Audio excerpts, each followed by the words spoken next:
Robotic joint replacement surgery बिल्कुल नया advancement है, लेकिन इसका सबसे बड़ा नुकसान, डाउनफॉल, लिमिटेशन या ड्रॉबैक क्या है, आइए हम यह जानते हैं। आज हमारे पास में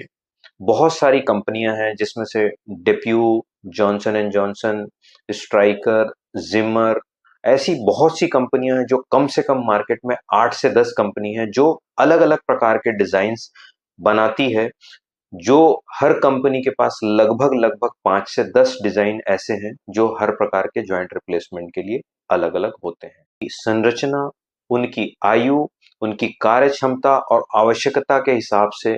डिजाइन में बहुत सारे परिवर्तन किए जाते हैं, जिसका फायदा हमें कन्वेंशनल सर्जरी में मिलता है कि हम सारे डिजाइन्स में से जैसी आवश्यकता होती है उसके हिसाब से हम उस पेशेंट के हिसाब से कस्टमाइज कर सकते हैं। कस्टमाइज का अर्थ यह होता है कि मरीज को यदि डीप स्क्वाटिंग चाहिए तो अलग डिजाइन होता है, यदि मरीज शॉर्ट है तो अलग डिजाइन होता है, यदि मरीज बहुत हैवी है तो अलग डिजाइन होता है, यदि फीमेल है, शॉर्ट है, उसमें डिफॉर्मिटीज ज्यादा है तो अलग डिजाइन होता है। ये सारी चीजें हमें कन्वेंशनल डिजाइन में अलग अलग प्रकार के इम्प्लांट को उपयोग करने की आजादी देती है। लेकिन रोबोटिक सर्जरी में जो सॉफ्टवेयर यूज किया जाता है, जो मशीन बनाई जाती है, वह रोबोट सिर्फ और सिर्फ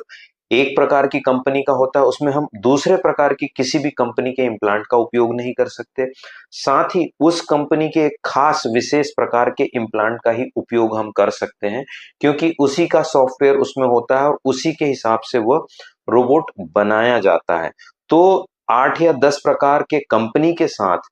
8 या 10 प्रकार के विभिन्न प्रकार के इम्प्लांट के सिलेक्शन की आजादी मरीजों की खत्म हो जाती है, और जहां पे हमको 40 से 50 प्रकार के इम्प्लांट को सिलेक्शन की जो आजादी है,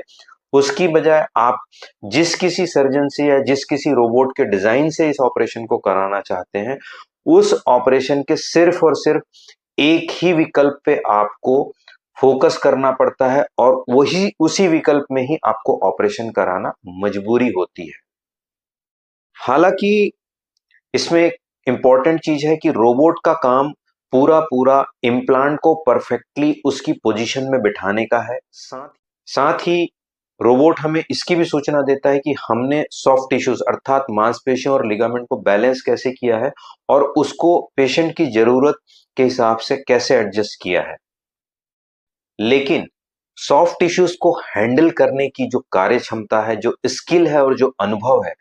उस पर रोबोट का कोई कंट्रोल नहीं है, क्योंकि जो ऑपरेटिंग सर्जन है यह उसके ट्रेनिंग, उसके स्किल और उसके साथ साथ उसकी सॉफ्ट टिश्यू हैंडलिंग एबिलिटी, जो कि बहुत ही इंपॉर्टेंट चीज है, पर निर्भर करता है कि फाइनली आपके जॉइंट्स का लचीलापन कितना अच्छा होगा, आपका रिहेबिलिटेशन कितना होगा, और साथ ही फाइनली आपके सॉफ्ट टिश्यू की बैलेंसिंग के बाद आपका दर्द कितना बेहतर होगा। सो फाइनली बिल्कुल हम यह कह सकते हैं कि रोबोटिक सर्जरी में रोबोट के द्वारा इम्प्लांट को परफेक्ट पोजीशन में बिठाने के लिए हमें एक एडिशनल एडवांटेज मिलता है। लेकिन यदि आपका सर्जन नया है, सर्जन के पास स्किल बहुत अच्छा नहीं है, उसकी सॉफ्ट टिश्यू हैंडलिंग अच्छी नहीं है, तो बिल्कुल उम्मीद नहीं करना है कि केवल रोबोट के भरोसे आपका रिजल्ट बहुत ही बेहतर होने वाला है। सो केवल रोबोट के भरोसे ऑपरेशन कराना एक धोखा है। लेकिन यदि आप एक अच्छे सर्जन, स्किल्ड सर्जन और साथ ही एक्सपीरियंस सर्जन के साथ रोबोट के साथ सर्जरी कराते हैं, तो बिल्कुल हम यह कह सकते हैं कि आपका रिजल्ट बेहतर से भी बेहतर हो सकता है।